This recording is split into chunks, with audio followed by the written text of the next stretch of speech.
Maye walked into Super Bowl 60 knowing something no one else did.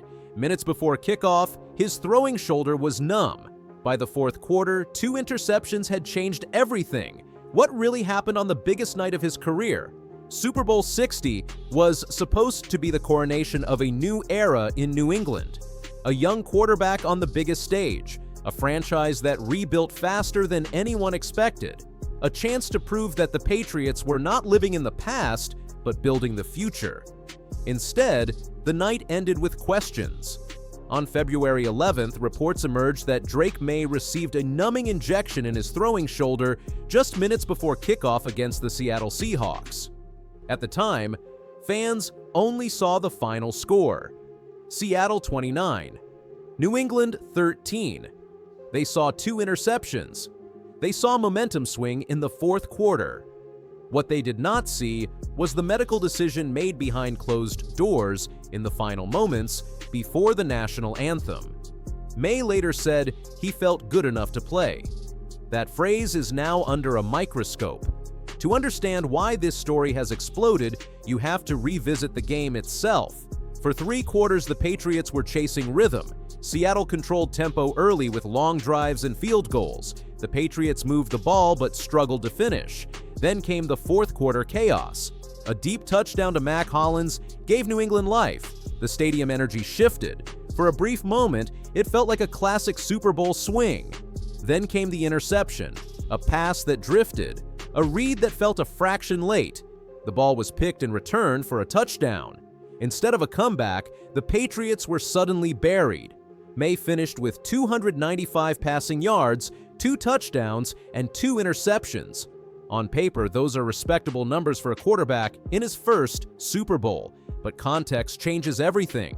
New England committed 3 turnovers, Seattle committed none.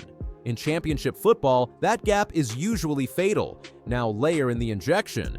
In the NFL, shoulder injections are not rare. Players receive pain management treatment every week. Local anesthetics reduce discomfort and allow athletes to function through inflammation. Veterans have played entire playoff runs this way. But there is a difference between managing soreness and numbing the primary arm of a 23-year-old franchise quarterback minutes before the most important game of his life. Pain serves a purpose. It tells the body what is happening. When you remove sensation, you remove feedback. A quarterback relies on feel as much as strength, grip pressure, release timing, torque through the shoulder. The difference between a perfect spiral and a wobble can be subtle. When sensation is altered even slightly, consistency can suffer. Analysts have started connecting the dots. They point to the 2 interceptions. They question whether Maye's arm strength dipped late in the game. They replay the fourth quarter pick 6 and slow it down frame by frame. Was the ball underthrown? Did it hang too long? Was the decision rushed because he did not trust the shoulder? But it is important not to reduce the entire loss to one medical decision. Football is layered. Seattle controlled possession for more than 33 minutes. Their run game kept the Patriots' defense on the field. The Patriots struggled to establish balance offensively. Protection broke down at key moments. A team does not lose a Super Bowl by 16 points because of one injection alone. Still, the question lingers. Did the medical staff put their young star at unnecessary risk? There are 2 separate concerns here. The first is performance. The second is long-term health. From a performance standpoint, numbing the shoulder could affect proprioception. That is the body's sense of position and movement. Quarterbacks train thousands of repetitions to create muscle memory. When sensation shifts, muscle memory can feel slightly disconnected. Even a 5% difference in release angle or velocity matters at this level. Defensive backs do not need much help. From a health standpoint, masking pain can allow an injury to worsen. If the underlying issue was simple inflammation, the injection may have been routine. If the issue involved structural strain, playing through it without clear feedback could increase risk. The Patriots have not yet released full medical details. That silence fuels speculation. Maye's response has been calm. He has not blamed the shoulder. He has not blamed the staff. He said he felt good enough and took responsibility for the turnovers. That accountability has earned respect. But accountability does not erase the broader debate. This was not a regular season game in October. This was Super Bowl 60. The stakes are different. The visibility is global. Every decision is magnified. There is also the psychological layer. A young quarterback in his first championship appearance already faces overwhelming pressure. Add physical uncertainty, and that pressure compounds. Even if the arm is technically functional, the knowledge that it required intervention can linger in the back of the mind. Confidence and physical feel are intertwined at this position. Critics argue that if Maye was not 100%, the Patriots should have adjusted the game plan. More quick passes, more run balance, fewer deep timing routes. Looking at the stat sheet, Maye attempted 43 passes. That is a heavy load against a disciplined defense. And when you ask a quarterback to throw that often in a championship setting, every imperfection is exposed. Supporters counter that champions play hurt. They point to legends who battled through worse injuries. They argue that if Maye said he was ready, that should have been enough. Football culture has always celebrated toughness. The line between bravery and recklessness, however, is thin. The most damaging moment of the game remains the interception returned for a touchdown. The Patriots had cut into the lead. Momentum was building. The throw came on a critical down.